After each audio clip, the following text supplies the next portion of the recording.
Hello students, we are here discussing question 35 of KVPY SX question paper which was held on 19th November 2017. Let's observe what this question says.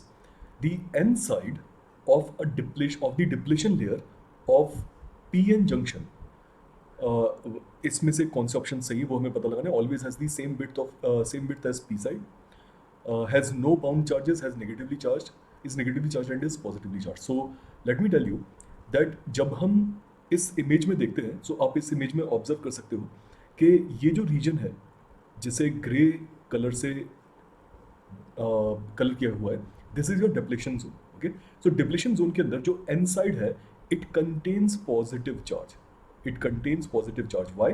Because N side की doping ऐसी होती है, pentavalent doping होती है जिसमें हमारे पास access negative charges होते हैं, वेरस पी साइड में ट्राइवेलेंट डोपिंग होती है जिसमें पॉजिटिव चार्जेस या होल्स का नंबर ज़्यादा होता है. बट ट्राई टू अंडरस्टैंड कि वो नेगेटिव चार्ज एन साइड के जो पॉजिटिव पी के कॉन्टैक्ट में या उससे काफ़ी पास में है, they will feel some attraction, right? So some electrons are going to diffuse in this direction, right, in the leftward direction, and यहाँ पर होल्स का डिफ्यूजन जो है वो राइट साइड में होगा, राइट?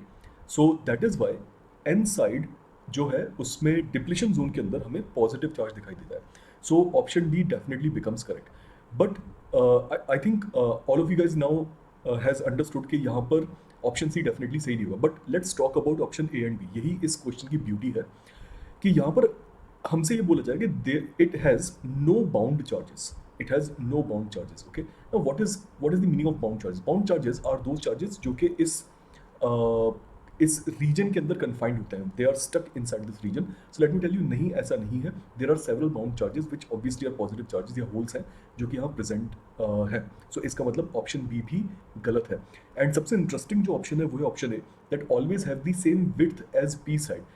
ये हमें कैसे पता चलेगा कि width N side depletion zone की क्या पी साइड डिप्लेशन जोन के बराबर है या नहीं? So let me tell you कि अगर इम्प्यूरिटीज का रेशो या उनका number P side and N side में सेम है, देन उस केस में जो विड्थ होगी डिप्लेशन जोन की वो इक्वली डिवाइडेड होगी, इक्वली प्रेजेंट होगी in both P side and N side. But अगर हम कभी डोपिंग का अमाउंट चेंज कर दें एन साइड पर, तो ऐसा भी हो सकता है कि डिप्लीशन जोन या डिप्लीशन लेयर का वो पार्ट जो एन साइड में प्रेजेंट है उसकी विड्थ ज़्यादा भी हो सकती है या कम भी हो सकती है. इसका बेस्ट एग्जांपल है PNP या फिर NPN ट्रांजिस्टर्स. सो ट्रांजिस्टर्स के अंदर बेसिकली हम डोपिंग का अमाउंट डिफरेंट रखते हैं ऑन दी कलेक्टर, एमिटर या फिर in comparison with each of these sides, right? Collector, emitter and base.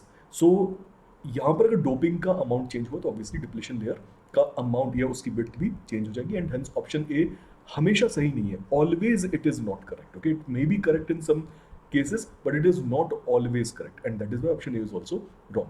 I hope आप सभी को इस डिस्कशन से काफ़ी जानकारी मिली होगी, आपको ये समझ में आया होगा. एंड जाते जाते इनकेस अगर आप वेदांतु एकलव्य के बारे में और ज़्यादा जानना चाहते हैं तो इसे आप गूगल कर सकते हैं. Best of luck.